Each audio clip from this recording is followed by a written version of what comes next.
بسم اللہ الرحمن الرحیم۔ حضرت ابو ہریرہ کہتے ہیں کہ لوگ کہتے ہیں کہ ابو ہریرہ رضی اللہ عنہ بہت حدیثیں بیان کرتے ہیں، اور میں کہتا ہوں کہ قرآن میں 2 آیتیں نہ ہوتی تو میں کوئی حدیث بیان نہ کرتا۔ پھر یہ آیت پڑھی جس کا ترجمہ یہ ہے کہ جو لوگ اللہ کی نازل کی ہوئی دلیلوں اور آیتوں کو چھپاتے ہیں۔ آخر آیت رحیم تک۔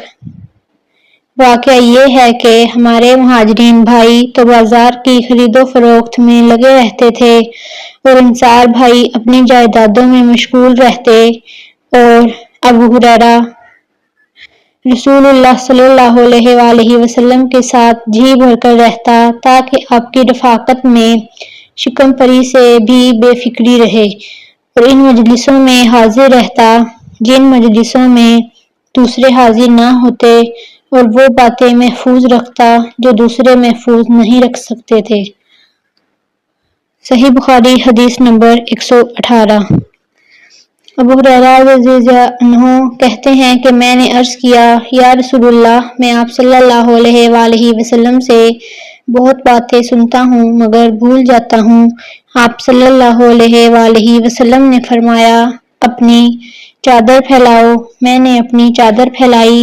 آپ صلی اللہ علیہ وآلہ وسلم نے اپنے دونوں ہاتھوں کی چلو بنائی اور میری چادر میں ڈال دی۔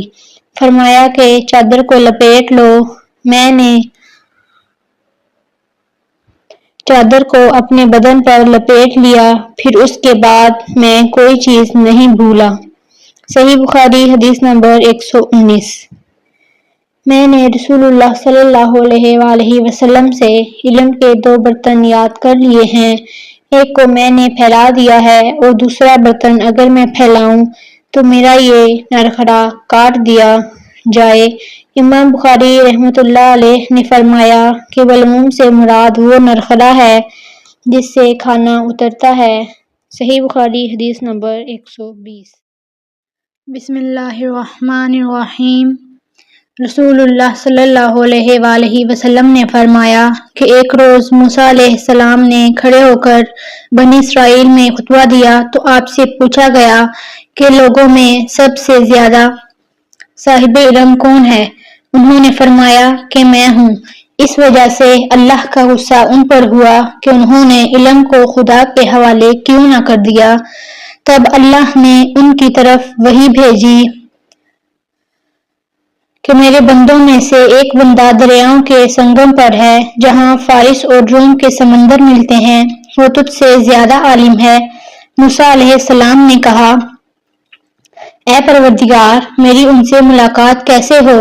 حکم ہوا کہ ایک مچھلی زنبیل میں رکھ لو، پھر جہاں تم اس مچھلی کو گم کر دو گے تو وہ بندہ تمہیں وہیں ملے گا۔ تب موسیٰ علیہ السلام چلے اور ساتھ اپنے خادم یوشع بن نون کو لے لیا، اور انہوں نے زنبیل میں مچھلی رکھ لی۔ جب ایک پتھر کے پاس پہنچے،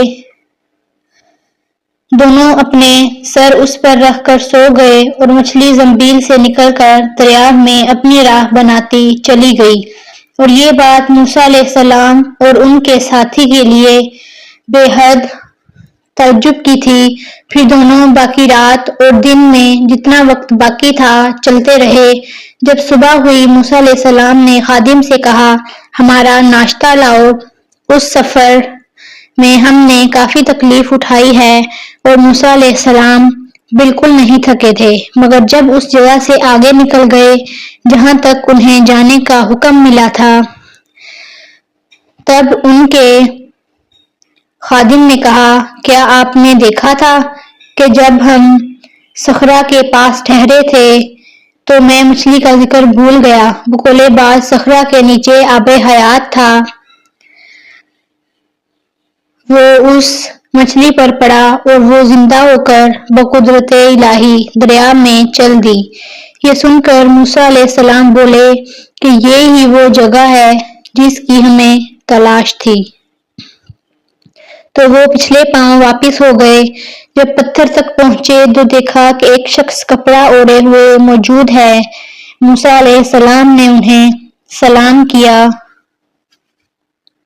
خضر علیہ السلام نے کہا، کہ تمہاری سرزمین میں سلام کہاں؟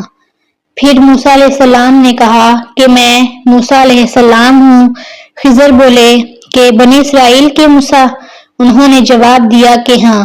پھر کہا کہ کیا میں آپ کے ساتھ چل سکتا ہوں تاکہ آپ مجھے ہدایت کی وہ باتیں بتلاؤ جو خدا نے خاص آپ ہی کو سکھلائی ہیں؟ خضر علیہ السلام بولے کہ تم میرے ساتھ صبر نہیں کر سکو گے۔